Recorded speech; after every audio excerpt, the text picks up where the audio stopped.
Cara,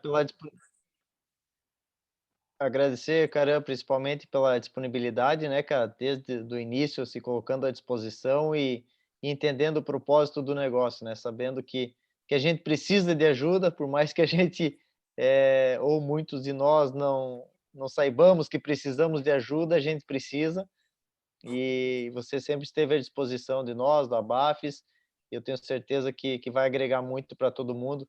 E sempre que a gente precisar, seja de forma coletiva aqui, como nós estamos fazendo hoje, ou de forma particular, tu vai estar sempre de bom grado para atender todo mundo. Então, Ah, obrigado e Rafinha também novamente parabenizando aí pela execução de tudo que a gente tem pensado em fazer aí. O negócio da BAF está andando, né, muito por conta das pessoas que estão ainda perseverando e fazendo o negócio acontecer e ficando cada vez maior. E obrigado a todos aí que estão presentes na sala e também o pessoal que deixa para assistir depois também no canal exclusivo lá para os filiados. o Leco, antes da gente passar até a palavra para o Caran aqui, é, obrigado também, né, Caran, mais uma vez, cara, por aceitar esse Ah, desafio. Primeiro, por imagina. se colocar à disposição para a gente, né, por fazer essa parceria com a BAFS, iniciar esse trabalho com a gente. A gente sabe de como esse processo ele é desafiador. A gente iniciar um movimento com os atletas e também trazendo parceiros para agregar valor para tudo isso que a gente tem proposto e para também fazer o bem, né? Você é um cara do bem e eu tenho certeza que quer muito o bem da nossa modalidade, né? Já tem uma experiência dentro do esporte, já foi atleta, sabe das dores, sabe dos sentimentos, sabe da realidade, né? Do bônus, do ônus que o esporte tem e tem muita experiência para passar aqui para a gente. Todos os feedbacks que eu recebi de você até hoje foram positivos, né? Das pessoas que trabalharam com você dentro do futsal, seja em Joinville, o Leco está aqui, Prova Viva, Junai, e tantos outros atletas aí que já mencionaram você. E eu gostaria de te dar as boas-vindas. Tenho certeza que vai ser uma parceria aí de sucesso para a gente e te deixo à vontade para você fazer aí Não, as tuas palavras e iniciar a tua apresentação também. Obrigado, meu amigo. obrigado, obrigado. Eu costumo dizer, né, sempre que a gente precisa estar disponível mesmo, assim, né, para e fazer aquilo que gosta e que acredita. Eu sempre fui de investir, assim, e esse investimento não era no sentido financeiro, o investimento é nas pessoas mesmo, né? E tá disponibilizando aquilo que eu tive a oportunidade de conhecer e aprender. Então, sempre que a gente compartilha, sempre retorna, né? Eu estava dizendo aí antes da gente começar, né, o quanto que eu recebi desse retorno, desse apoio, né? Dessas intenções aí. Então, eu estou aqui por uma escolha minha mesmo e porque acredito no que vocês estão fazendo, conheço vocês, alguns mais, outros menos, o Rafa tive a oportunidade de conhecer mais recentemente, mas o Leco, o Junai, que são pessoas com quem eu já convivi mais tempo, então eu acredito muito nisso, acho que vocês estão dando voz a uma classe, né, de esportistas, de atletas, e que a gente não tem. Então, se eles conseguirem ter esse alcance, né, de entender qual é a proposta da associação, né? Ela é uma associação que não é para um, é para todos. E a preocupação não é só durante a formação, né? Durante esse período em que o cara está jogando, está no auge e tal, mas o que é que está por vir, né? Como pensar a longo prazo, a formação integral. Então, acho que essas coisas que vocês estão trazendo, né, com vários profissionais, advogado, pessoal da área de finanças pessoais, quer dizer, então tem uma série de coisas aí que são importantes as pessoas entenderem, né? Não é só ir lá e praticar a modalidade, tem bastante coisa, né? Então, mas vamos lá. Agradeço aí o pessoal que está participando. Eu vou compartilhar aqui a minha tela, até para ter um roteiro aqui. Eu estou nessa área, como o Rafa falou, já há algum tempo, e eu quero dar as boas-vindas a todos, né? E deixar aí os meus contatos, eles estão tanto no LinkedIn, quanto no Face, quanto no Instagram. vocês me acham, colocar lá Marcelo Caran, Marcelo Caranguerra, com certeza vocês vão me achar, tem aí o site também. Eu acabei de subir um curso que já eu ministro há muitos anos na universidade, que é de autoconhecimento, e ele está agora online no Hotmart, então subiu na sexta-feira, nós estamos lançando aí essa semana, começar uma divulgação mais intensa. É um programa, você pode adquirir e assistir os 6 capítulos, e aí tem um material lá disponível de texto e de exercícios também para fazer. E eu espero que pelo menos já as pessoas que entraram e que estão fazendo, estão avaliando positivamente. Como eu já faço isso há muitos anos, a dificuldade foi só de gravar e ver como é que isso ficaria, né? Porque é uma outra base. Então, fiquem à vontade aí para me contactar mesmo depois aí do que a gente vai conversar. Para os que estão aí, eu queria começar como normalmente eu faço, né? O que vocês gostariam de saber a meu respeito e que vocês ainda não sabem e por curiosidade, temos aí alguns minutinhos para essa, ao invés de fazer uma apresentação formal, né, eu deixo para que as pessoas me perguntem o que elas gostariam de saber, né? O que vocês aí estão nos ouvindo, estão me assistindo, gostariam de saber a meu respeito? Caramba, deixa eu começar. Talvez não tanto lá de trás, mas eu acho que talvez é uma coisa interessante que você possa falar. Qual é a tua experiência, ou quanto tempo já que você trabalha com o coaching, de fato, né? Especificamente com o coaching, com essa parte de coaching mental com os atletas. Eu não me recordo agora o teu tempo de experiência exato nisso aí. Uhum. Esse ano faz 21 anos. Quando eu comecei em 2000, um pouquinho antes de 2000, 99, na verdade, eu tomei uma decisão, assim, como eu não tinha conseguido ir para a Olimpíada em 84, Olimpíada de Los Angeles, né? Nós tínhamos lá o Pan-Americano de Caracas, eu estava convocado e por força de circunstâncias, assim, do falecimento do meu pai, eu era o filho mais velho, então as coisas tomaram outro rumo e eu me distanciei desse sonho que todo atleta tem de participar de uma Olimpíada e tal. Eu estava muito bem classificado, muito bem, eu e um outro remador, uma estratégia muito bem arquitetada que a gente tinha feito, tinha índice e tal, mas enfim. Quando chegou em 2000, na Olimpíada de Sydney, eu vi que o Comitê Olímpico contratou o Roberto Chiniachik para fazer um trabalho com todas as confederações. E aquilo me acendeu uma ideia de, pô, mas se ele pode fazer, eu também posso fazer. E aí eu posso participar da Olimpíada de uma outra forma, assim, né?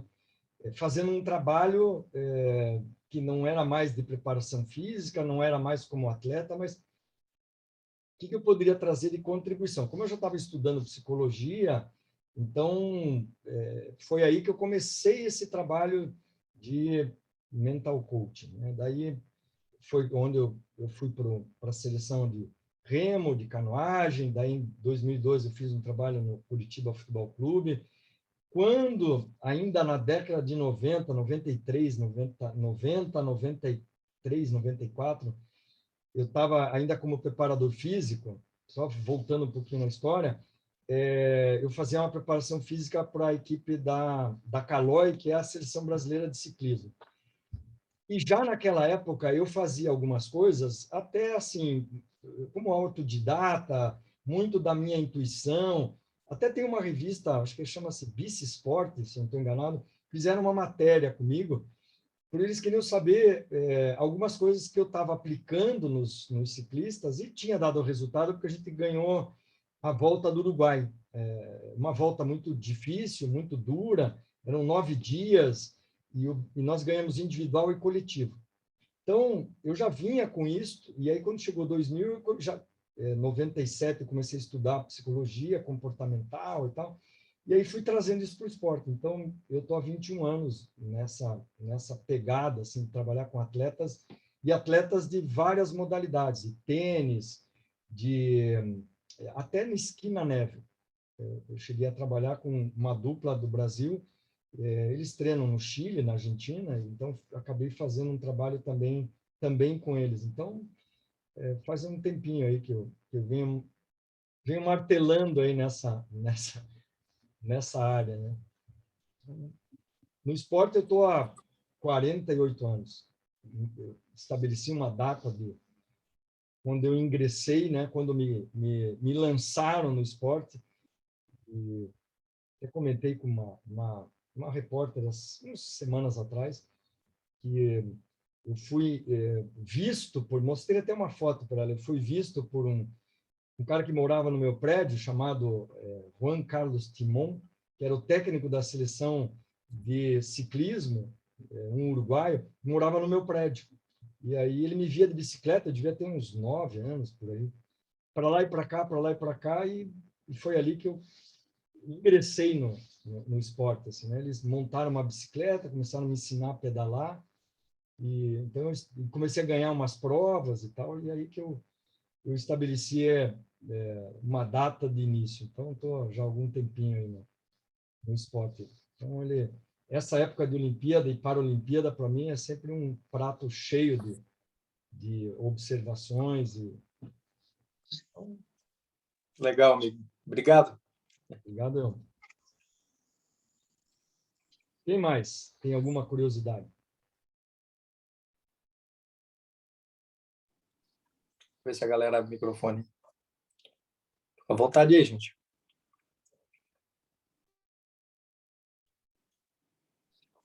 A gente fica sempre assim, né? A expectativa é sempre de que alguém fale. E aí, quando a gente é perguntado, né, tá do outro lado, é uma quebra de paradigma, assim, né? Pô, o que eu vou perguntar? Mas, enfim, isso aqui é passado, né? Isso aqui foi, né? Minhas graduações, minha especialização, mestrado, isso aqui eu digo que é passado, né? O que é presente, né? Eu sou pai do Gabriel, da Yasmin, tive 2 casamentos que vamos dizer assim, não é que não deram certo, né? Cada um é de um casamento. Eu sou casado hoje com a Gisele há 16 anos, a gente está junto, uma super parceira, professora também da universidade e na área de nutrição, então a gente troca muito. Tem sido uma pessoa que tem me ajudado nessa minha caminhada, principalmente desses 14 meses aí, né, vivendo uma experiência intensa de muito aprendizado e de muita eu tenho colocado em prática tudo aquilo que eu tenho trabalhado nas organizações e no esporte, né? Então, esse câncer que eu descobri no começo do ano passado, bem no início da pandemia, um câncer muito letal de pâncreas, ele me ensinou muitas coisas e também tudo aquilo que eu tenho trabalhado, e daí comecei a estudar muito ano passado, mais do que eu já vinha fazendo, até por força de toda a circunstância. Então, eu acho que isso tem sido bem importante para estar aqui, né? Costumo dizer que não é dinheiro, porque outras pessoas muito mais ricas do que eu com a mesma doença morreram. Não sou nenhum especial, mas eu acho que algumas coisas que eu faço foram fundamentais para isso. Sou um apaixonado por esporte, eu acho que ele traz muita contribuição. Então, estou na universidade já há muito tempo, dando aula, trabalho nas organizações com desenvolvimento de equipe, liderança, processos dentro das organizações. Então, é um pouco disso que eu vim aqui conversar com vocês. Eu queria que a gente pudesse estabelecer, antes de eu abrir aqui, um diálogo. Vou até interromper aqui a minha apresentação. Vocês têm o chat aí, e antes de eu sair falando, tem aí um número de pessoas que vieram para assistir e outras que podem me fazer essa pergunta depois e eu, na medida do possível, posso responder. Meu e-mail é marcelo@marcelocaran.com. marcelo@marcelocaran.com. Você pode me mandar a pergunta e eu respondo aí na medida do possível. Mas para quem está assistindo já, minha pergunta é, o que você espera desse nosso bate-papo aí de 50 minutos, 60 minutos? Qual é a tua expectativa? Assim, o que você tem curiosidade em ouvir nesta questão de mental coach, desse trabalho da psicologia do esporte, enfim.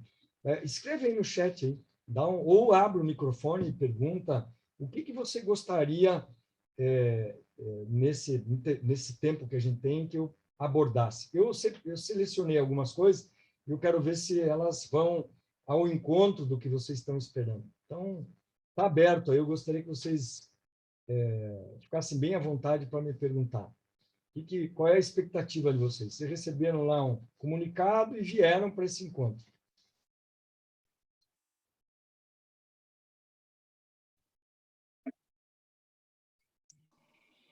Posso? Não, legal, cara. Vou falar eu vou aqui. até começar ali no chat também, mas fala, Secom. Boa noite todo mundo. Boa noite, Marcelo. Então, noite.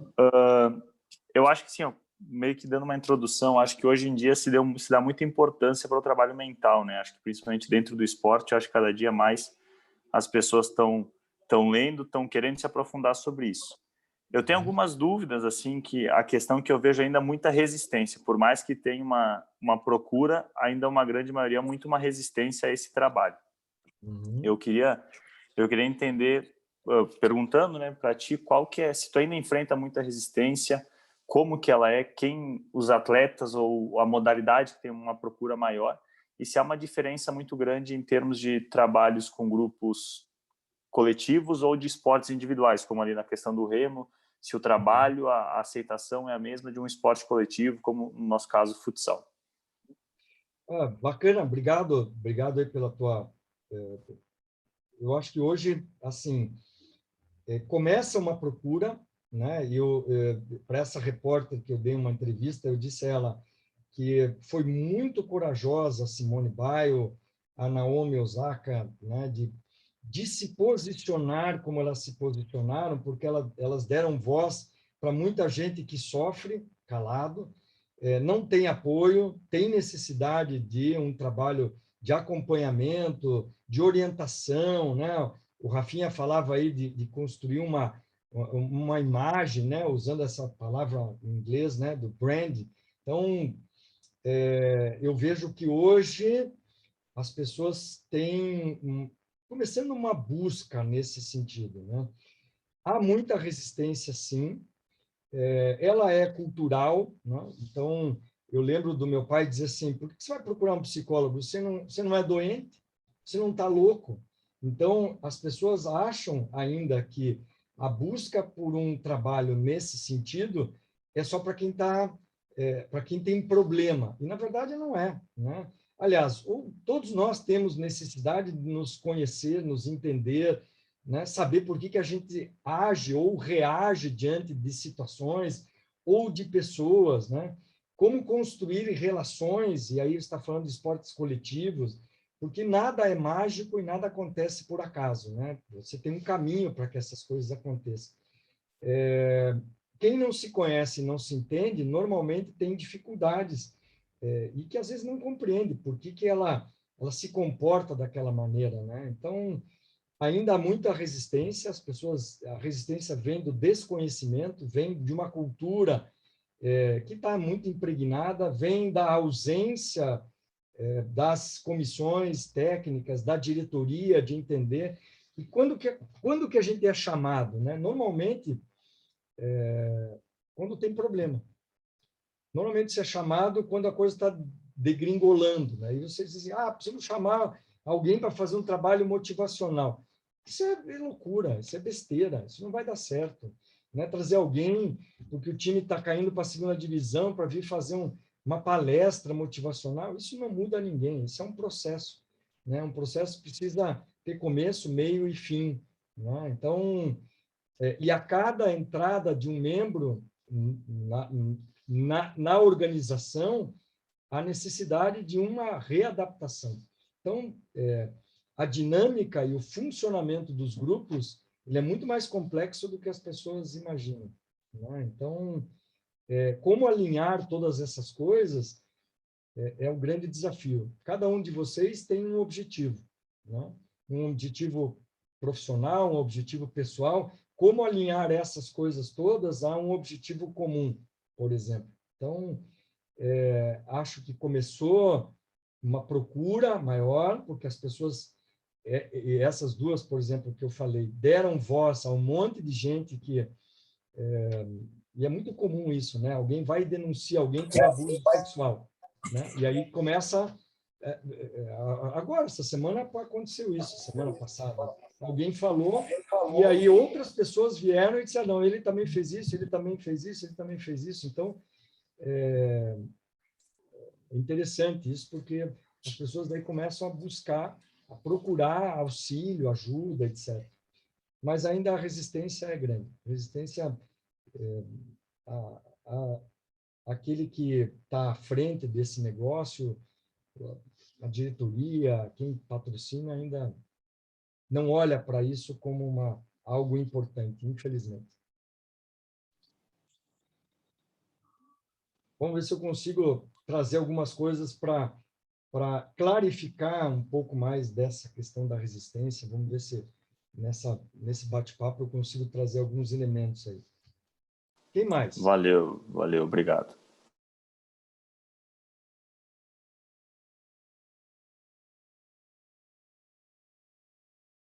Quem mais gostaria de compartilhar? O que está pensando aí que seria útil para a gente conversar?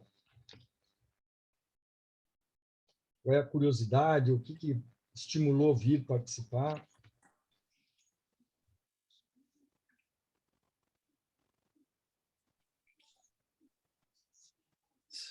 Caran, deixa eu acrescentar, tentar contribuir de uma forma também. Pela tua experiência, assim, do trabalho com os atletas, qual geralmente é o erro, seja de perspectiva, de mentalidade que o atleta, que você percebe que a maioria dos atletas apresenta quando começa a fazer o trabalho com você? Porque, vamos supor, como é que eu sei que o coaching ele pode ser para mim, ele pode me ajudar? Talvez eu estou tendo uma visão hoje, uma perspectiva do esporte, da modalidade, eu penso, não, porra, talvez não precise, talvez não seja o momento, mas como é que eu sei que talvez eu possa estar vendo errado? Talvez eu esteja realmente precisando de uma assessoria nesse ponto, entende? Não sei se a minha pergunta ficou clara, mas conseguiu entender? Uhum. Eu acho que aqui tá uma pergunta que vai ao encontro, né? Para todos vocês que são atletas aí, né? Você já sentiu que estava bem preparado para uma competição e não foi bem? Essa é uma pergunta, né? E eu tenho quase que certeza que a grande maioria já viveu isso, né? Eu acho que eu estou bem. Aí chega na hora da competição e desanda, né? Eu, num campeonato mundial de ginástica aeróbica, eu vi um italiano, o cara começou a rotina e parou, assim, deu branco. Eu mesmo, né, numa palestra, muitos anos atrás, para uma construtora aqui em Curitiba, comecei a minha palestra e me deu um branco. Assim, eu simplesmente não sabia, parei. Assim, não sabia continuar. Eu fiquei paralisado. E me sentia, na época, muito confiante, né? Estava, teoricamente, muito bem preparado, meu material e tal, e aquilo, durante muito tempo, eu vivia aquela sombra, assim, né? E ela, assim, impressionante como... o que é essa sombra, né? O medo de não conseguir performar. Então, eu sempre preparei uma quantidade, por exemplo, de slides muito maior. O frio na barriga sempre foi muito maior, com medo de que aquilo acontecesse de novo, né? Que me deu, assim, simplesmente eu fiquei congelado. Então, quem de nós já não sentiu isso, né? imaginou que estava bem preparado, chegou na hora da competição, não foi bem. Não foi bem porque exagerou, ou não foi bem porque não rendeu aquilo que poderia render. O que será que aconteceu, né? Então, eu acho que essas são... Eu trouxe aqui algumas questões, né, que eu acho que vai ao encontro disso que você trouxe aí como contribuição, né? Quantos de nós, né, já não se viu assim durante uma competição, principalmente se você está falando de 100 metros é uma coisa, se nós estamos falando do futsal é outra, né? Acontece alguma situação, né, ou você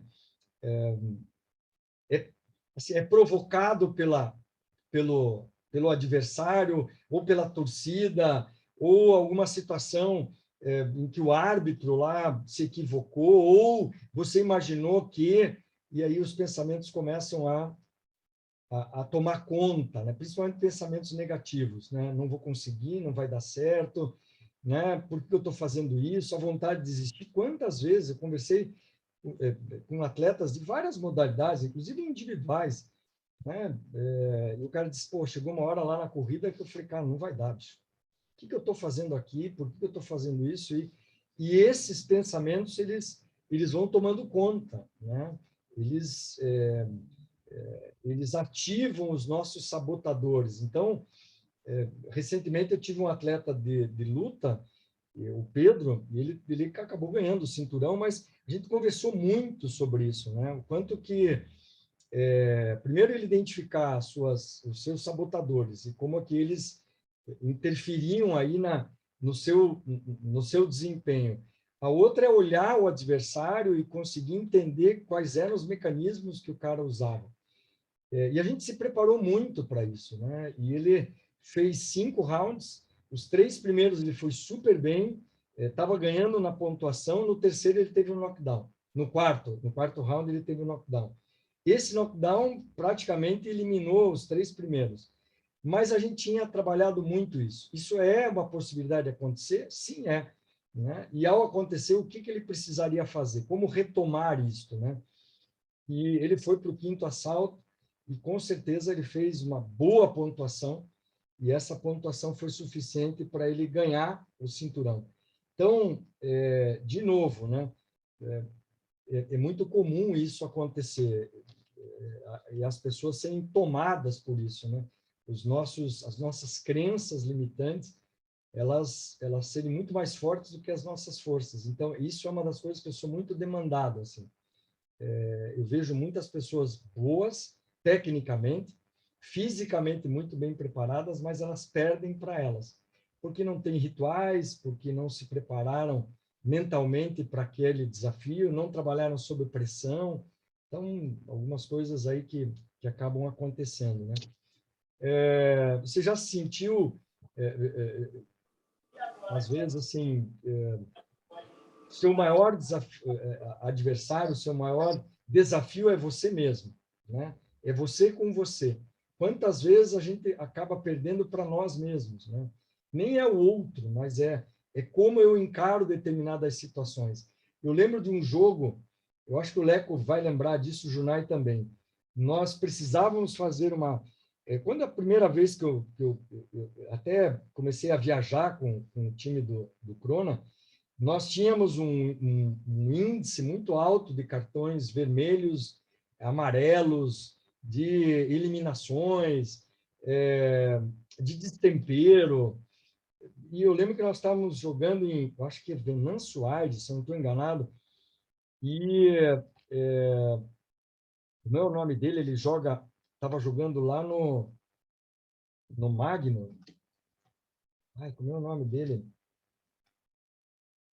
Puxa, Leco, ele foi, inclusive, o melhor jogador, há 2 anos atrás, ele foi o melhor jogador da Liga. Johnny? Goleiro? Não era goleiro, não. Puxa vida. Bom, eu lembro que faltava uns 13 segundos para acabar, nós estávamos perdendo, e ele estava como goleiro linha, e os caras fazendo pressão atrás do gol e cuspindo, e eu lembro que a gente colocou uma tela, você vai lembrar dessa frase, né? cada segundo é tempo para mudar. Então, era uma frase do Charlie Chaplin, que eu gostava de usar muito com vocês, e dizia assim, o jogo só acaba quando termina.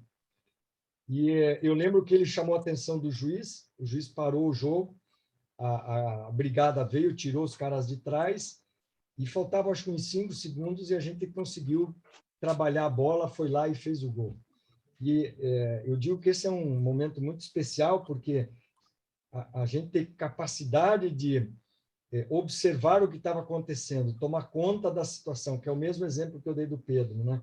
E não sair de maneira afoita para fazer as coisas, foi decisivo para aquele empate que gerou um ponto e que foi importante na construção daquela nossa caminhada, né? Então, não desistir, não sair de maneira deslocada, são coisas que a gente precisa... Oi? Oi? Alguém falou? Não. Pilu? Não lembro agora o nome dele, daqui a pouco eu devo lembrar. Então, muitas vezes, o nosso próprio adversário somos nós mesmos. Eu trabalhei na seleção de canoagem e eu lembro de um rapaz que fazia slalom fantástico, era o melhor atleta daquela modalidade, mas ele tinha uma autoestima, uma autoimagem, uma autoconfiança muito baixa. Então, ele era muito bom nos treinos, mas nas competições ele desandava, assim, né? Então, essas são perguntas aqui, eu trouxe algumas, né? Porque alguns são mais vulneráveis do que outros em situações de pressão e estresse. E aí, assim, né? Quanto da gente se prepara para as situações de estresse, né? E muitas vezes a situação de estresse está em fazer aquilo que a gente não gosta. Então, essa é uma das coisas que eu gosto muito de... Estava falando com o João Romano, né? O preparador físico da seleção, do Crona. Quantas vezes eu vi pessoas na sala de musculação, aonde você poderia, ou nos circuitos, fazer um bom trabalho de estresse, né, de tolerância à pressão, e as pessoas desprezam aquela atividade, que às vezes é uma atividade extremamente importante. Não é só fazer a repetição de movimento, né, mas o quanto que efetivamente eu estou concentrado, eu estou atento, né, às vezes eu estou com preguiça, mas lidar com isto sem dúvida nenhuma, atitudes que vão dando reforço para isso que vai acontecer lá no jogo, né? Então, muitas vezes eu vejo o jogo de uma intensidade muito alta e as pessoas cansam, e aí tem que ficar rodando muito rápido. Mas o que ele não fez antes? Né? O que lá naquele treino ele não foi aonde ele poderia ir? Ele não estressou quanto ele poderia estressar. Daí, na hora do jogo, aquilo lá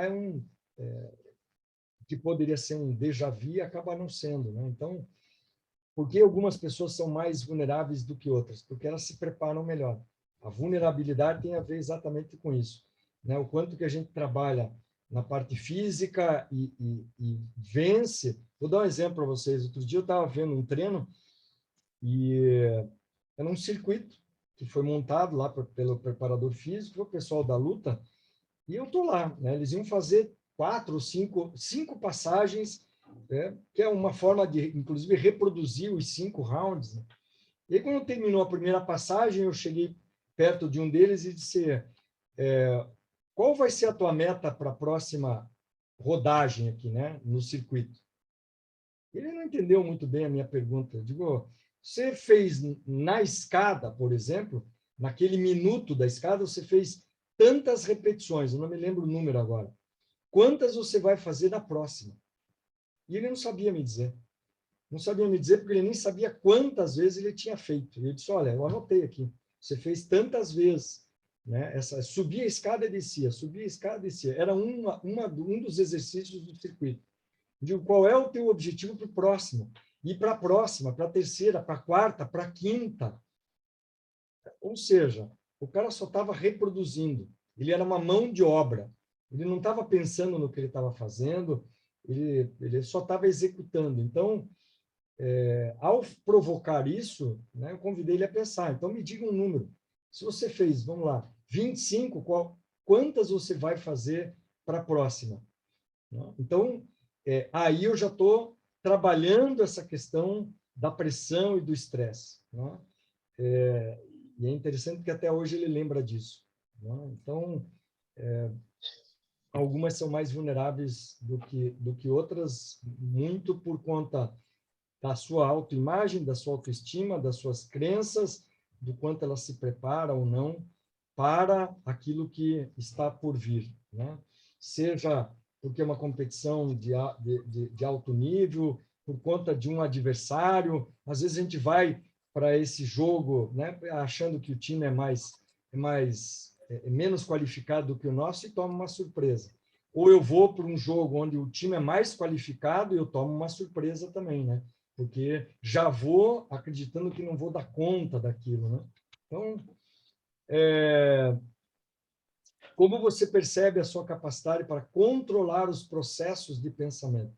Os pensamentos estão aqui, né? Como é que a gente entende os pensamentos? As crenças, elas podem ser impulsionadoras ou limitantes. Quantos de nós tem crenças aí, né? Minha avó tinha uma crença.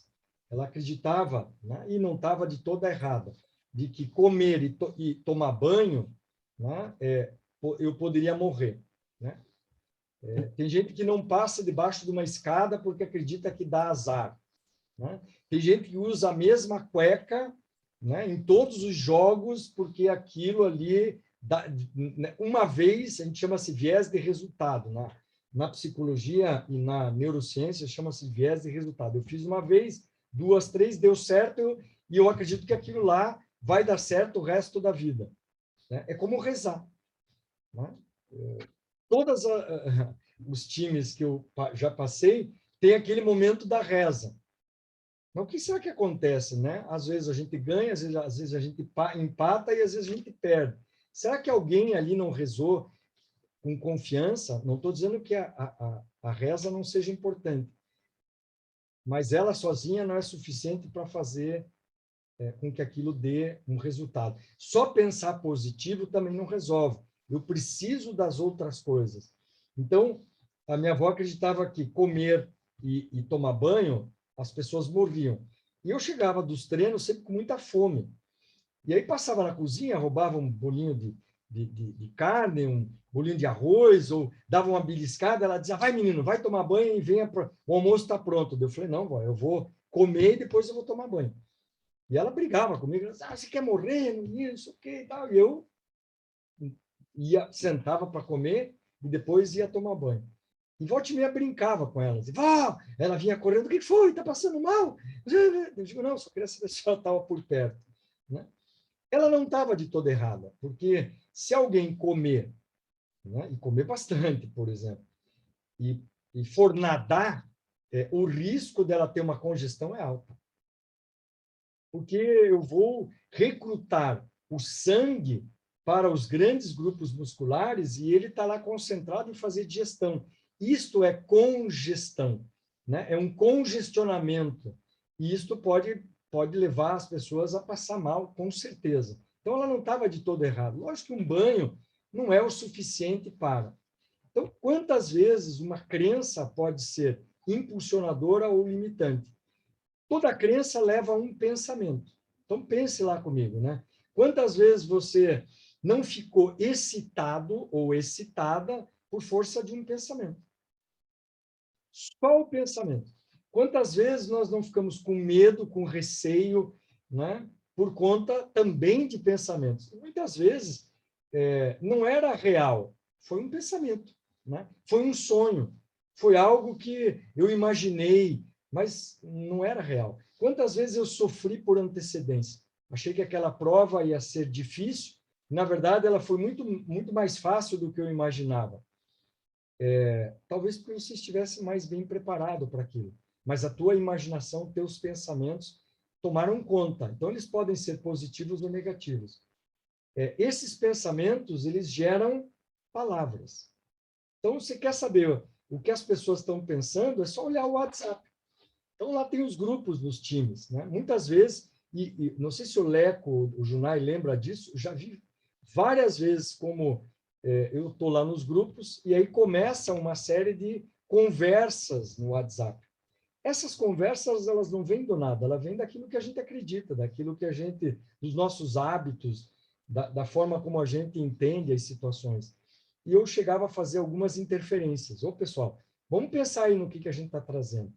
Né? Vamos olhar para o que vocês estão escrevendo, porque o que a gente está escrevendo é o que a gente pensa e é o que a gente acredita. Né? O nosso comportamento também revela aquilo que a gente está pensando. As nossas emoções, os nossos sentimentos. Então, quando você vai olhar para tudo isso, você começa a perceber como as pessoas estão, ou individual ou em grupo, como é que elas estão trabalhando, né? Então, qual é o foco da atenção? Né? No positivo ou no negativo? Na vítima ou no protagonismo? Diante de uma situação que, de repente, acontece. Né? Como que ela vai agir ou vai reagir? Muitas vezes as pessoas reagem. Reagem porque não estão preparadas, elas não pensaram no que pode dar certo e no que pode não dar certo. Quando a gente trabalha isso antes, a gente é capaz. Vou dar um exemplo para ilustrar isso. Na Boate Kiss, lá em Santa Maria, aquelas pessoas, na sua maioria, não estavam preparadas para uma situação de risco. O que a gente faz? Brigada de incêndio, faz CIPAT, né? Que é preparar as pessoas para situações de risco, situações reais. Então, você simula, treina, para que quando elas aconteçam, sob pressão e estresse, se eu não estiver preparado, normalmente as minhas decisões são equivocadas. O que aconteceu na Boate Kiss foi isso. As pessoas não estavam preparadas para uma situação como aquela e aí não sabiam o que fazer. Muitas morreram saindo para o lado errado, né? Também por má sinalização do local. Né? Então, vários fatores contribuíram para aquela tragédia, né? Então, as pessoas não estando preparadas tomam decisões equivocadas. O que a gente quer fazer no trabalho de mental coach é exatamente isso. Criar situações de estresse, criar situações para tomadas de decisões que sejam mais acertadas. Tá? Então, as habilidades físicas e as habilidades técnicas são importantes, assim como as habilidades psicológicas. E elas precisam ser treinadas. Se a gente não treinar isso, né, se não dominar isso, dificilmente a gente vai se beneficiar de todo o potencial. As pessoas são contratadas pelo currículo e são despedidas pelos comportamentos. Muitas vezes a gente está preparado física e tecnicamente e perde emocionalmente. Né? Então, o que faz um coach esportivo? Né? Trabalha em algumas dessas caixinhas. Né? Então, seja um atleta ou uma equipe, a gente precisa trabalhar a questão da integração e sinergia. Precisa trabalhar a questão dos objetivos e metas. Né? Então, opa, levantou a mão, manda lá, Junai, diga lá. Fala, cara. Boa noite a todos aí. O do atleta estava citando antes, cara, era o Sinoé, naquela época lá. Que o Sinoé era bem estourado, né? Tem um temperamento bem forte e várias vezes ele se perdia, ele decidiu muitos jogos para a gente e às vezes ele se perdia durante o jogo. E com o trabalho do Caran, com as nossas conversas, ficou bem simbólico aquele momento que ele foi o cara que teve a calma e foi ele que foi lá e decidiu o jogo, como sempre. E falando, dando um relato aí também, o título da Crona de 2017 começou lá em 2015, 2016 com o Caran. Ele que veio, que pavimentou toda a sequência, que ele que criou esse espírito da equipe, ele que construiu isso e depois foi dando sequência. Isso que ele falou ali foi interessante, que chama um coach para dar um choque motivacional. Cara, pode resolver ali na hora, mas a longo prazo não vai resolver. E foi acho que foi o James que chamou o Caran na época para fazer esse trabalho. A equipe vinha passando por um momento delicado na liga, mas já pensando no longo prazo. E foi o que teve o resultado, né? E entrando numa pergunta aí, cara, uma coisa que sempre me marcou muito nas conversas lá, e eu já vinha fazendo isso antes, e acho principal os jovens atletas, né? A questão do autoconhecimento. ele se conhecer e como que você, se teria alguma técnica, alguma coisa para ele entender, para ele saber o que deixa ele bem. Eu vou dar o meu exemplo, eu gostava de anotar após os jogos, hoje eu fiz uma ótima partida, estive muito bem, fui muito bem durante o jogo. Eu anotava a minha sequência, o que eu fiz antes, como que eu estava me sentindo durante a partida, o que me tirou da partida, enfim, o que os principalmente jovens atletas, para eles se conhecerem e fazer essa autoanálise, se tem alguma técnica, alguma coisa que eles podem estar fazendo para eles se conhecer, porque eu acho que o quanto mais cedo isso acontece, mais chances de sucesso eles vão ter, e mais benefício eles vão tirar ao longo da carreira. Legal, bacana isso que você traz. Certeza, eu lembro que o Crona estava, a primeira vez que o James me chamou, nós estávamos lá na primeira fase, em último, correndo o risco de não classificar para a segunda fase, foi quando eu fui trazido. Ou seja, de novo, respondendo aquilo que o Rafa trouxe. É na emergência que a gente corre atrás, né? E vou usar o meu exemplo aqui da doença. Se eu não tivesse um lastro, que os médicos chamam de reserva funcional, eu teria morrido. Se eu não tivesse essa história pregressa, não só da parte física, mas da parte emocional e mental, dificilmente eu conseguiria passar por essas coisas que eu passei. Eles disseram, olha, se você tivesse uma comorbidade, nós nem operaríamos você, porque é de muita complexidade. Voltando pro futsal, né, nesse caso específico, é isso, né? A gente chega lá, o troço está degringolando, aí chama alguém para fazer um trabalho pontual. Não dá para fazer um trabalho pontual. O autoconhecimento é um processo que a gente usa uma série de ferramentas para ajudar as pessoas, por exemplo, a identificar, né? A gente tem instrumentos para que ela identifique quais são as suas forças e quais são os seus sabotadores. Quando a gente consegue identificar isso, eu não preciso trabalhar todas as minhas fraquezas ou os meus sabotadores. Quais são desses aqui que acabam anulando as minhas forças? E eu vou dar um exemplo de um goleiro que, nesse momento, está lá, indo para a Polônia.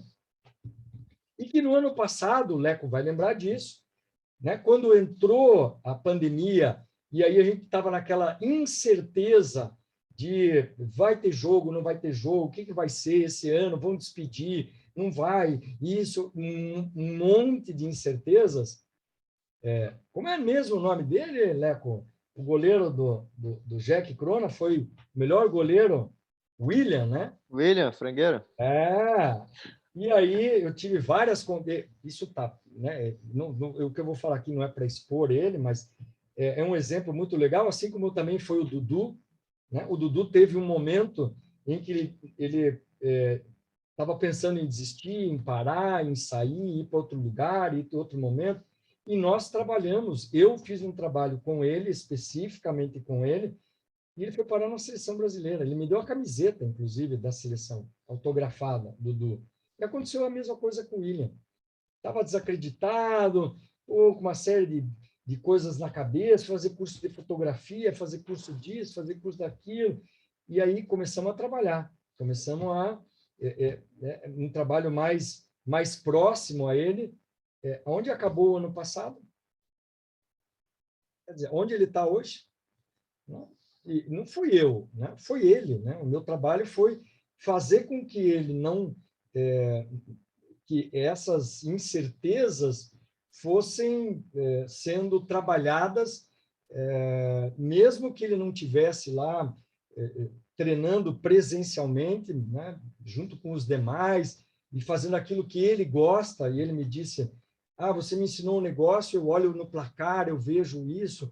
Ele tem lá uma forma de se conectar com o jogo e manter aquela performance dele, e isso veio de trabalhos que a gente fez anteriormente, né? Então, Junai, tem uma série de instrumentos que a gente faz. O diário de bordo, que essas anotações, é uma das técnicas que a gente utiliza.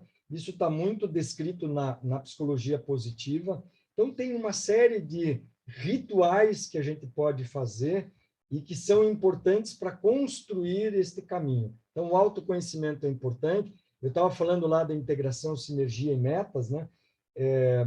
Há muito equívoco em relação a isso. A gente pode, talvez tenha um tempinho aí rápido para a gente chegar até lá, mas esse aqui são alguns dos mapas que a gente trabalha quando vai fazer, né, um programa, seja para um atleta, seja para uma equipe, né? Então, o ano passado eu trabalhei muito a questão da liderança com os capitães, o Xuxa, o Leco, como é o nome dos Genaro. outros? O Genaro, né? Então, o Dieguinho. Então, e com os que não eram capitães, mas que têm uma liderança no grupo, um trabalho de multiplicação, quer dizer, quais são as habilidades e competências que eu preciso desenvolver, já que eu sou um líder, né? Eu sou um líder, não necessariamente o capitão, mas quantas vezes a gente já viu aquele que é o capitão não ter o preparo, não ter as competências, né? E liderança é influência, liderança é espelho, liderança é a capacidade de influenciar o outro, de ajudar o outro a se desenvolver. Então, a gente fez um trabalho com a comissão técnica, fez um trabalho com as lideranças e um trabalho mais abrangente com o grupo de jogadores, né? Novos e não novos, etc. Então, aqui é um pouco do que a gente trabalha, né, com os atletas e equipes, né? Então, relaxamento muscular é uma das características desse trabalho de alto rendimento. Muitas vezes a gente vê as pessoas muito tensas em relação a isso, né?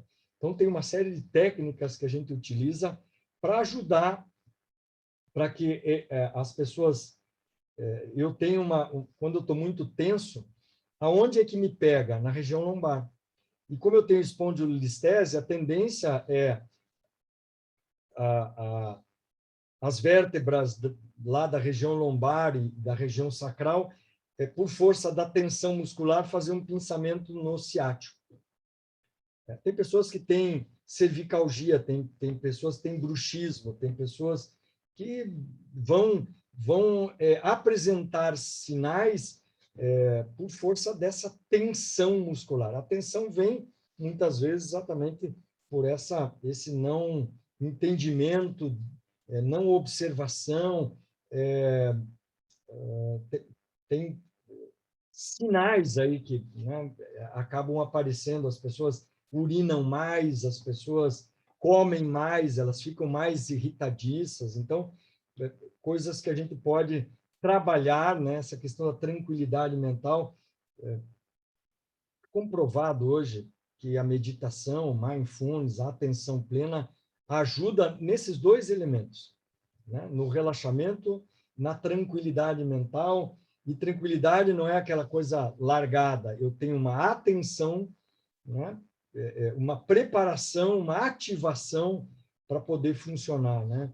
Então, a questão da ansiedade é uma questão...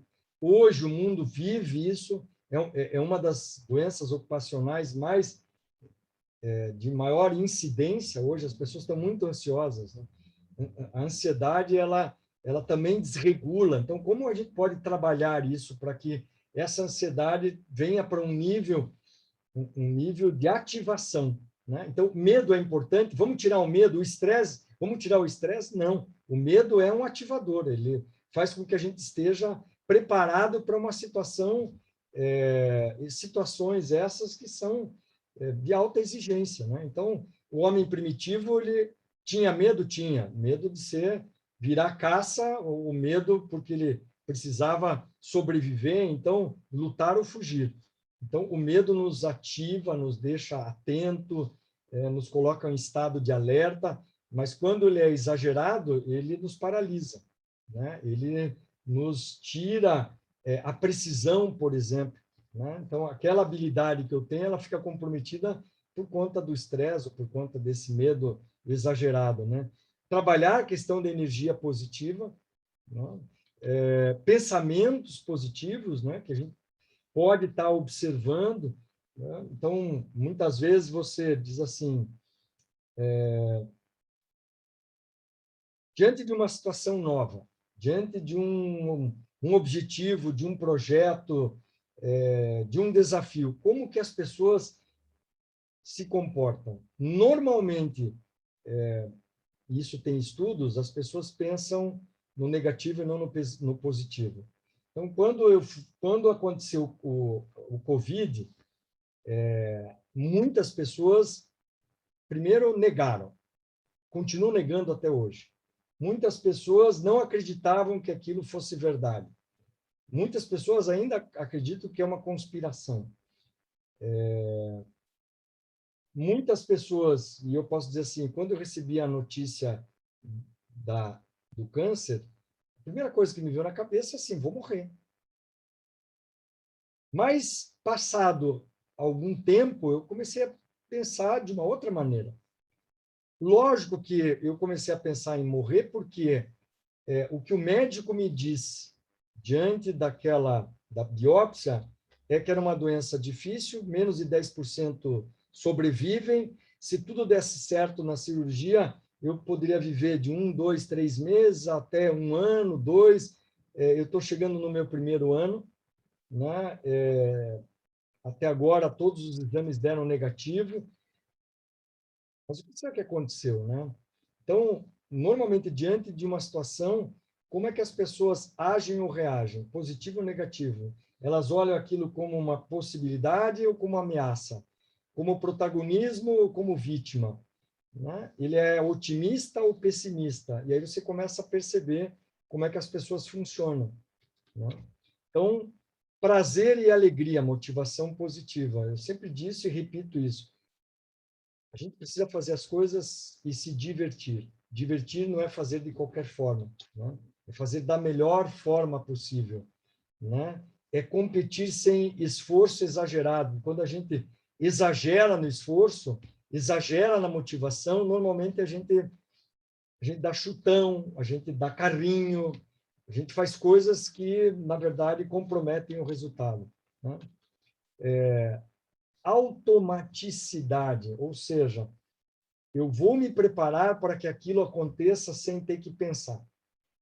Então, de novo, como é que eu me preparo? Eu me preparo mentalizando, me preparo memorizando, me preparo me concentrando, e isso é colocar, né, as coisas para que elas saiam sem que eu esteja pensando, né?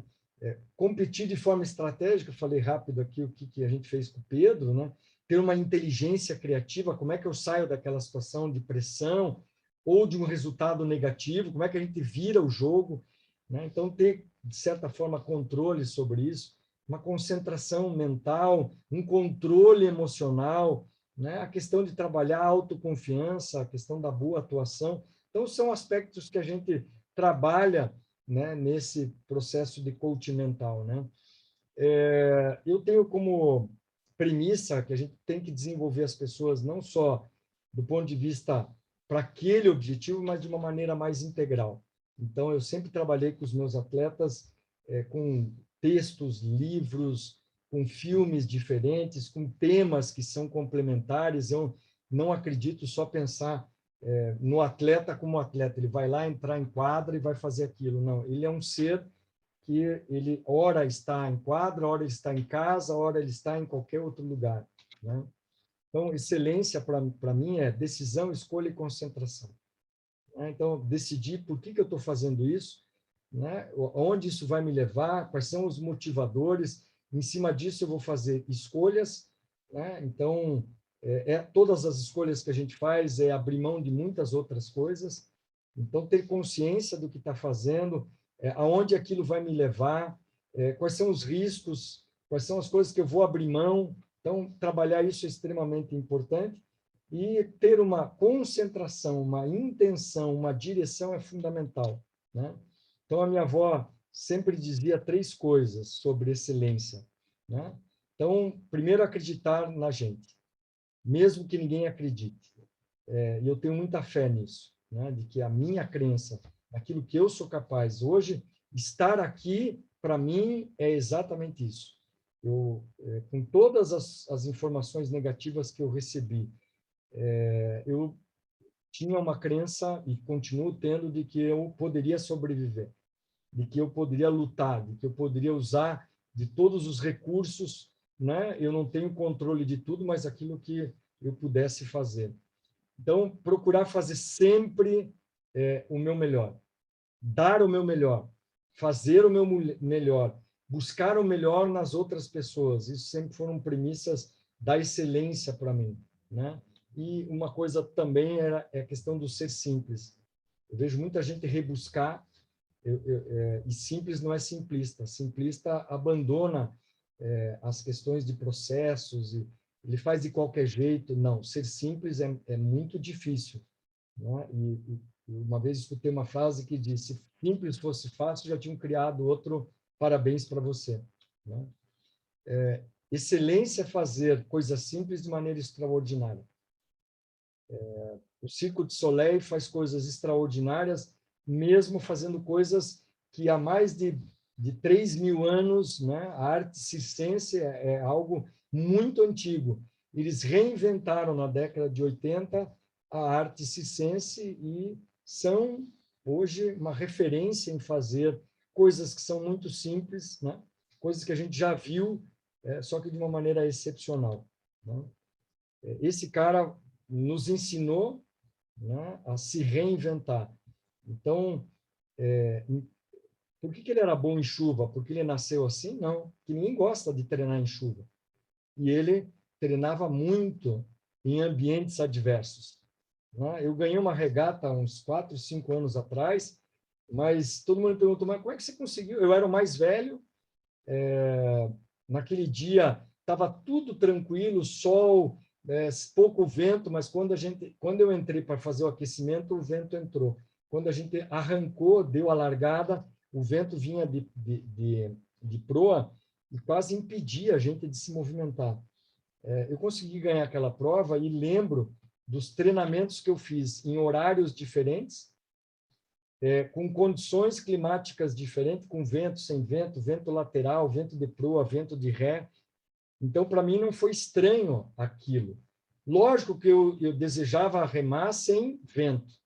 Lógico que o Senna, entre correr com chuva, e quem assistiu Fórmula 1 esse final de semana viu o quanto é difícil pilotar com chuva, né? Sem enxergar os sprays e tal. E o Senna ia super bem, né? Então, realizar da melhor maneira possível aquilo que se pretende é exatamente isso, né? Kaizen é um termo utilizado aí na área da qualidade, que é exatamente isso, né? Melhoria contínua na vida em geral. Então, os japoneses aprenderam isso nos piores momentos. Então, eles nos ensinam que, né, baixar custos, melhorar produtividade, melhorar performance, sempre é possível. E é isso que o Jonai trouxe, bastante significativo, né? Eu sei que eu não tenho muito mais tempo, mas quais são os grandes desafios da performance, né? Primeiro é manter o nível de performance, e aí tem um bom exemplo. Como é que um cara nessa faixa etária, como é que o Cristiano Ronaldo consegue manter um nível de performance altíssimo? O que por favor, entendam aqui, né? Entre o Messi e o nosso Neymar tem uma diferença. Entre o Neymar e o Cristiano Ronaldo, né? Manter-se em alto nível exige um nível de concentração extra-quadra, extra-campo muito grande. Um comprometimento com os seus objetivos muito grande, né? Abdicar de uma série de distratores, né? Porque a gente está aí muito sendo assediado por muitas coisas, né? Uma das coisas que lá em 2002, no futebol, lá com o Curitiba, a gente fez, era bloquear desses distratores, né? A gente fez um processo de integração, de construção de objetivo coletivo, uma análise do que poderiam ser os grandes adversários extra-campo, e que foi muito importante para a gente conseguir sair da posição em que a gente estava para chegar onde a gente conseguiu chegar no Campeonato Brasileiro. O Curitiba chegou aquele ano em 6º lugar no Brasileiro. E anos depois ele avançou em relação a isso, né? Então, como aumentar o desempenho e alcançar novos patamares de excelência, né? O que é necessário para a gente construir novos resultados. Então, aqui eu queria, rapidamente, primeiro, vou parar aqui, eu já falei sobre isso, deixa eu mostrar uma coisa aqui para vocês. Tá aqui, né? Então, essa é uma das coisas que a gente trabalha muito. Então, comprometimento, né? Parece uma coisa comum, assim, né? Mas eu vejo muitas pessoas não comprometidas, elas estão compromissadas. Comprometimento é algo maior. Comprometimento não é uma competência, é um querer interno. Então, eu costumo dizer assim, o quanto que as pessoas realmente querem. Eu fiz o caminho da peregrinação de Santiago de Compostela. Se você fizer o caminho assim, mais tradicional, são quase 800 quilômetros caminhando. Se você fizer de forma tradicional, você vai levar sua mochila, muito provavelmente entre 10% a 15% do teu peso está dentro da mochila. Muita gente sofre, né? Muita gente tem vontade de fazer, mas acha que é impossível fazer. Eu costumo dizer, se você realmente quer fazer, nada é impossível, né? Então, uma boa preparação, o querer fazer significa que você está disposto a correr uma série de riscos, você, quando quer, o nível de capacidade de enfrentar as adversidades, né? O que está por vir, ele é muito mais... Viktor Frankl é um autor que, durante a Segunda Guerra Mundial, ficou preso em campos de concentração. Como é que alguém sobrevive a tamanha diversidade? Esse querer, esse comprometimento com objetivos, né? Eu, quando descobri a doença, eu lancei mão de alguns objetivos que eu tenho para me manter aceso, vivo, quente nesse processo. Então, pensar nesses meus objetivos, nesses meus quereres, foram determinantes para eu me manter, mesmo com toda a dor, com todas as incertezas, ativo, né? Essa questão do preparo mental e o que a gente precisa fazer, né? Eu estar visualizando mentalmente aquilo que eu quero realizar, aquilo que eu já realizei. Então, isso sempre são instrumentos, né, para aumentar a nossa capacidade, nos eliminar os nossos distratores. O Junai falou muito bem de como é que a gente aprende, né, com os nossos sucessos e os nossos insucessos, né? Então, questões aí de novo, né, que aonde estão a nossa concentração nos nossos melhores momentos? Se eu não for capaz de olhar para isso e ter a capacidade de entender o que é que eu fiz para chegar naquele nível de performance, né? Que estratégias e que mensagens me ajudam a aumentar a minha capacidade de atenção, de motivação, de concentração. Eu vejo que as pessoas não têm plano, né? Não têm estratégia. Elas ganham e não sabem por que ganharam.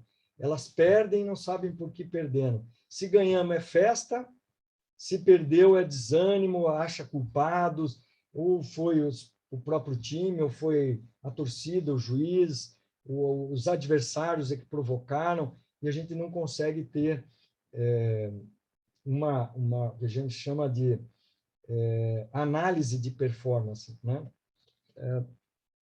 Uma coisa que eu gosto muito, né, de trabalhar, só para mostrar para vocês. Então, aqui tem uma rotina mental, por exemplo, não só para o futsal, né? Quanto que a gente utiliza isso aqui, né? Quanto que as pessoas estão realmente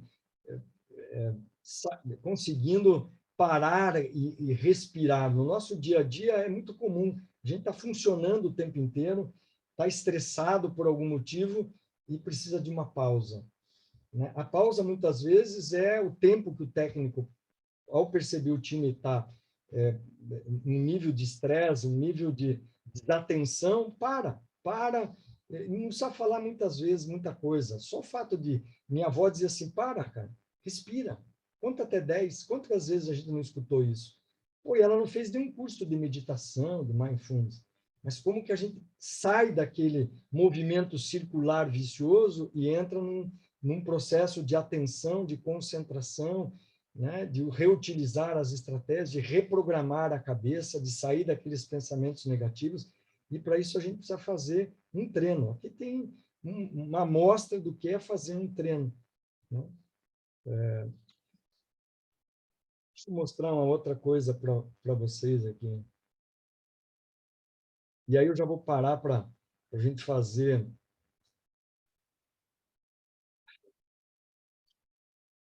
uma brincadeirinha que eu gosto bastante. Eu gostaria que vocês abrissem rapidamente o microfone e falassem. Descreva o que vocês estão vendo.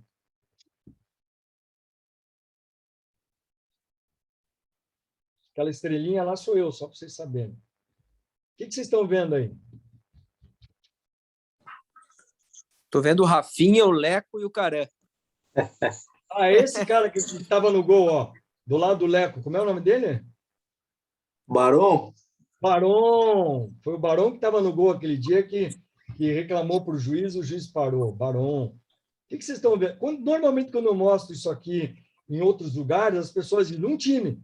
Eu digo, um time, é. Uma equipe. Eu digo, mas por que vocês estão achando que isso aí é um time?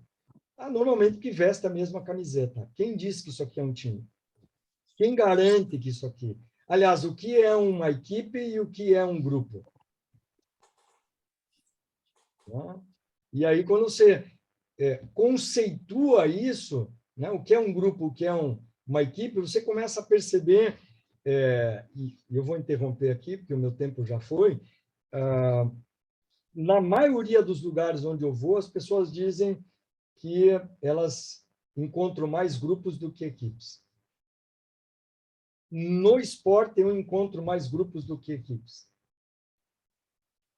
E não é só uma questão de conceito, né?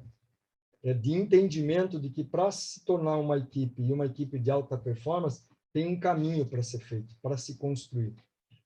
A gente precisa alinhar uma série de coisas. A gente precisa definir uma série de estratégias, de compromissos e comprometimentos, né? A gente precisa estar ajudando ao grupo. Então, tem um processo aí que não é tão simples. Integrar é algo que vai além de uma interação entre as pessoas. Então, muitas vezes, a gente vê aí equipes que são muito mais grupos, né? Os interesses individuais acabam imperando mais, e esse é um trabalho que a gente faz, né? Um trabalho difícil, de integrar comissão técnica com jogadores, né? Os líderes com os jogadores. Então, esse é um trabalho longo para ser feito e extremamente importante. Quando a gente perde isso de vista, normalmente o time não vai muito longe. Diante de uma adversidade, a gente já começa a se acusar, se apontar, o grupo racha. Agora, quando o grupo está bastante... E vou dar um exemplo do que aconteceu no vôlei. O melhor jogador de vôlei, o melhor levantador daquela temporada, o MVP, foi dispensado da seleção brasileira de vôlei, o Ricardinho. E muita gente não entendeu como que se dispensa um cara desse. Quem conhece os bastidores sabe, ele depois reconheceu que para o grupo ele não estava sendo mais produtivo, apesar de ser o melhor jogador, etc. E o Bernardo teve que tomar uma decisão muito difícil, que foi dispensá-lo, né? E passou por uma situação mais difícil ainda, que foi convocar o filho, né? E muita gente falou assim, ele foi tendencioso, ele trouxe o filho, daí dispensou, e nada disso, né?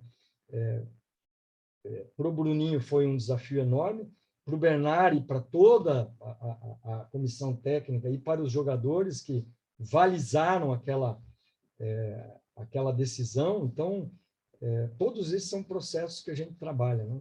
Então, aqui, rapidamente, eu quis contar um pouco de algumas coisas que fazem parte desse processo. Vai daquilo que o Jonai disse, né, de desenvolver o indivíduo que passa pelo autoconhecimento, né? Passa pelas relações interpessoais até a gente chegar no trabalho de equipe. né? Então, a gente não começa um trabalho de equipe se não começar com o autoconhecimento. Depois do autoconhecimento, vem as relações interpessoais. Sou eu e o outro. Se eu não entender-me, eu não posso entender o outro. Se nós, enquanto grupo, não se desenvolver, a gente não chega a ser uma equipe, né? Então, basicamente, né? É isso que a gente faz quando está trabalhando aí nesse processo de coach esportivo, né? Legal, cara. Não, cara, muito legal. Muito obrigado, né? Eu acho que o tempo também ele voa quando a gente está aqui na reunião online. É sempre assim. Eu sei que você tinha muito mais material ali até para acrescentar, para contribuir, mas eu tenho certeza também que a gente vai ter mais encontros pela frente. A gente já conversou até sobre isso, né? De poder nichar um pouco mais sobre determinado tema, como a gente já comentou, de repente sobre liderança, que eu acho que é um tema que seria muito bem aproveitado pelas pessoas que frequentam esse tipo de evento aqui e tantos outros que tem pela frente também. Mas eu queria até, antes da gente, né, encerrar, a gente abrir um espacinho aí, uns 10 minutos, para a gente poder conversar, caso alguém ainda tenha uma dúvida. E também, para ser justo aqui, o Chico, não sei se está na sala ainda, mas ele tinha levantado a mão lá no começo. Ele está aí ainda não? Estou aqui ainda, sim, Rafa. Fala, Chico. Boa noite. Prazer. Nunca tive a oportunidade de estar perto do Carão. O Júnior e o Lex sempre falam muito bem de você, né? De todo o trabalho que fizeram juntos. A minha pergunta era o que tu estimularia o pessoal que não está trabalhando com você? O que aqui são influenciadores, seja Rafael, seja Leco, Junai, mesmo estando ausente do esporte, né? O que você visualizaria nos atletas mais jovens que os mais velhos poderiam estar estimulando eles a mudar um pouquinho o mindset deles, né? A forma de pensar, a forma de enxergar, vem de encontro um pouco o que o Júnior colocou lá no começo, né? Na sua pergunta, na sua participação, mas o que tu estimularia aos que estão aqui, que são influentes, que pudesse contagiar de uma forma melhor e mais rápida para que pudesse colaborar com essa piazada aí a virar a chave, que na nossa época, na minha, eu tinha inúmeros craques e inúmeros exemplos positivos ou negativos que a gente podia chegar ao sucesso, né? E hoje em dia a gente diminuiu o número de expoentes, Falcão, Lenise, Manuel Tobias, Ortiz, Choco, dentro da nossa modalidade, o Zico, entre outros, em outras modalidades, né? O que tu estimularia aos influenciadores que estão aqui, que pudesse estimular essa piazada aí para que a gente possa criar novos seres humanos que continuem a perpetuar coisas boas aí, não só ser um atleta, eu sou o cara da rede social, eu sou o cara porque eu dou lambreta, eu sou o cara porque eu sou mais bonito, meu cabelo é diferente, que o cara pudesse sim se tornar um espelho como o Rafa, o Júnior, o Leque que estão aqui na sala, não sei quem está mais, que eu não olhei a sala, como você é um influenciador aí para todos nós. Um abraço e um prazer imenso, parabéns pela tua luta. Eu tenho um processo da família agora, atualmente, que o que está nos movendo é a vontade, é a fé em viver. Eu acho que a fé é algo extremamente que foge todo o contexto, que faz a gente ser melhor, né? E pelo jeito a tua fé seja na tua força mental, seja em Deus, seja em várias ações que você tem, é o que está te fazendo ainda melhor passando por esse momento. Um abraço. Obrigado, Francisco. Eu quero dar um abraço aí para o Davis também, que fazia tempo que eu não via. Lugar, saudades aí da... Eu também, cara. Cara, tô muito feliz de te ver aqui, cara. Aproveitar o gancho do Chico aí. Cara, te acompanho nas redes sociais, né? Como sempre. Então, um cara que me marcou muito nesse processo aí, desde o tempo da Crona. Cara, um cara que eu tenho profunda admiração. E fiquei muito feliz, cara. Tava conversando com a minha esposa aqui agora e falando do teu caso, e tô te vendo agora. Cara, Demais, demais mesmo. Estou muito feliz. Então, imagina quanto. Faz tempo que a gente não para conversar e trocar uma ideia. Mas te ver assim, e conversando, e seguindo inspirando aí as pessoas, né, cara? Pelo menos no meu caso, tu sempre me inspirou. Tu foi um cara que me ensinou muitas coisas lá, principalmente quando eu joguei na Crona.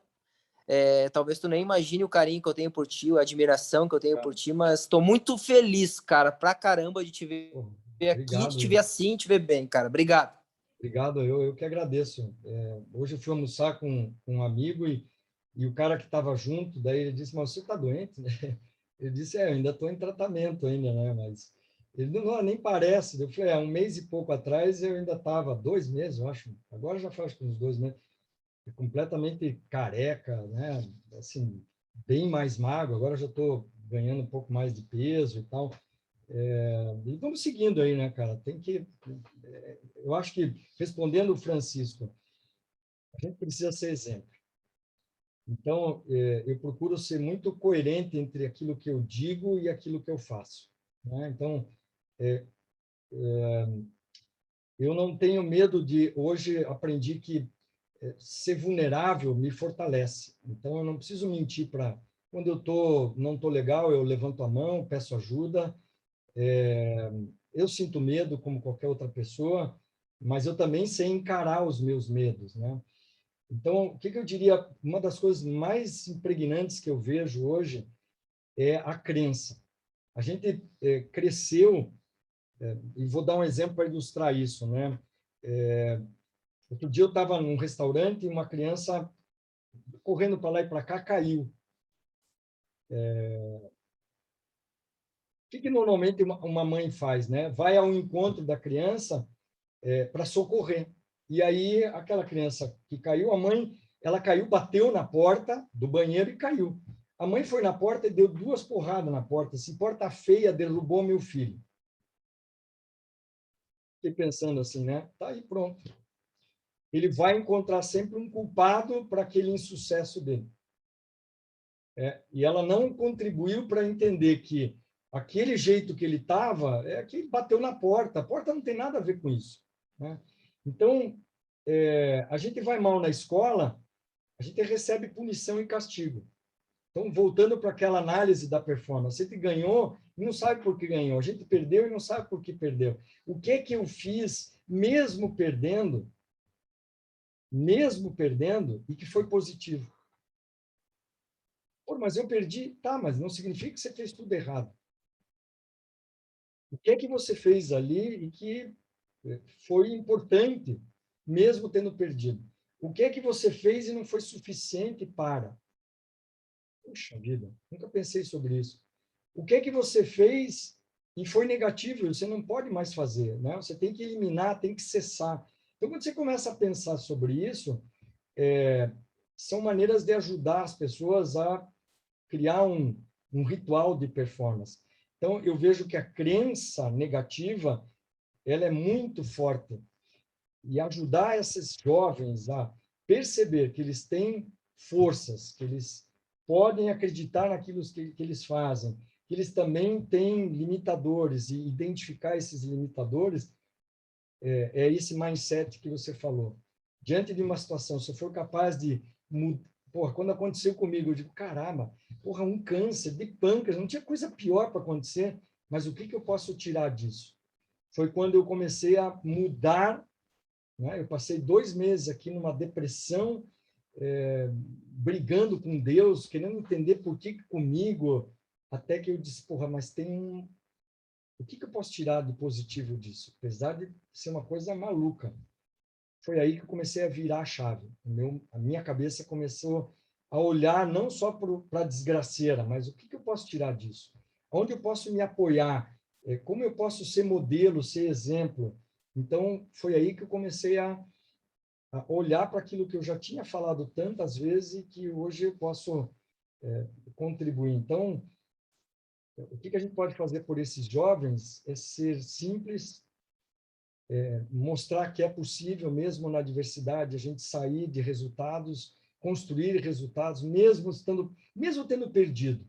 A gente é capaz de olhar e extrair coisas positivas. E isso é o que eu chamo de ritual de performance.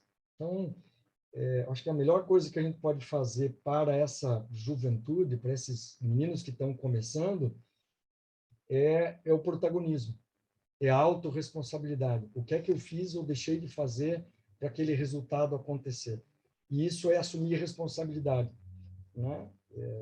Então, eu acho que a gente vive num país em que a gente espera que as pessoas façam por nós. Eu dou um exemplo muito comum, assim, a gente não quer ser síndico do prédio. Então, a gente não participa das decisões do condomínio, mas a gente quer que o condomínio funcione. Por que a gente não quer ser síndico? Porque dá trabalho, ninguém participa, sobra para você, todo mundo acha que você rouba, mas, né? E não quer que você saia, porque se ele sair, vai cair no teu colo. Protagonismo, autorresponsabilidade. Eu tenho que assumir a governabilidade. O que é que eu fiz?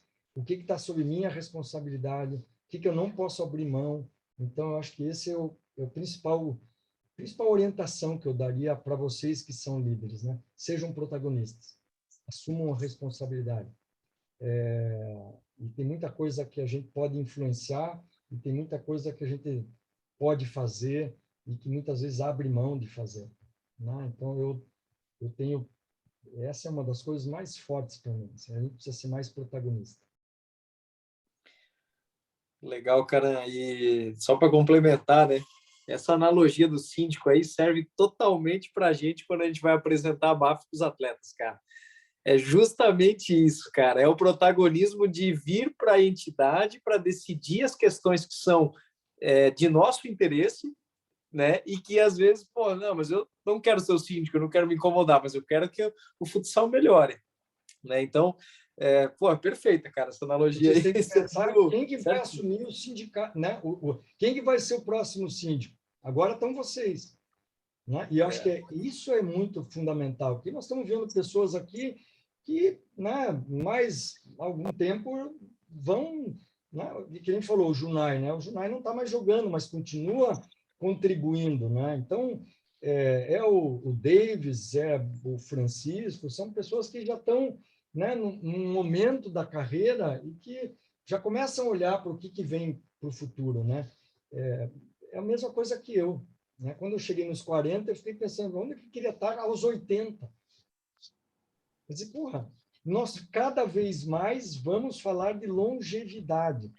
Está claro que a gente vai viver 100, 140 anos.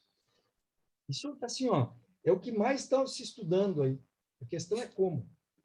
O que nós vamos fazer? Eu vou ficar aposentado? Vou parar? Né? Então, o que eu vou fazer depois que eu parar de jogar? Né? Então, as pessoas não pensam nisso, né? E é extremamente importante que as pessoas estejam... O futuro está repleto do presente. O que eu fizer agora vai ter impacto lá na frente. Então, é um pouco disso que eu gosto de trazer, né? Eu não tinha nenhuma garantia de que ia chegar aos 80. Quando eu fiz 20 anos de projeto de 40 anos, porra, me apareceu um câncer. Eu falei, bom, fudeu, né? Não vou realizar o meu projeto. Como que não? O que eu tenho capacidade de fazer? Não tenho governabilidade. Aí eu saí fazendo, cara. E hoje eu tenho fé de que eu ainda vou chegar já passou um ano. Eu vou chegar nos 80. Né? E vou poder contar, olha, lá atrás aconteceu isso. Vai sim, vai sim. Certeza. Caramba, hoje, de novo. Eu fiz um pouquinho. Hoje eu fiz um pouquinho. 6 horas eu estava na academia. Coisa boa. De novo, cara, muito obrigado, cara. Tu é um exemplo para todos nós, cara. Ficamos muito, muito felizes mesmo de ter você próximo de nós e com essa vitalidade aí que tu está apresentando, cara. Muito feliz mesmo por tudo que tu tem passado e conquistado pessoalmente e transmitido para todos nós. Obrigado, parabéns, meu amigo, e obrigado pelo por estar carinho de próximo vocês. Eu sei que é verdadeiro. Davis, obrigado aí, prazer em revê-lo. É muito bom ver vocês aí. Eu estou à disposição. Da associação de vocês. Estou aí para contribuir. Obrigado. Tá bom, conversamos, gente. Um grande abraço a todos aí. Eu vou que a minha turminha aqui tá alvoroçada. Junai, um abraço.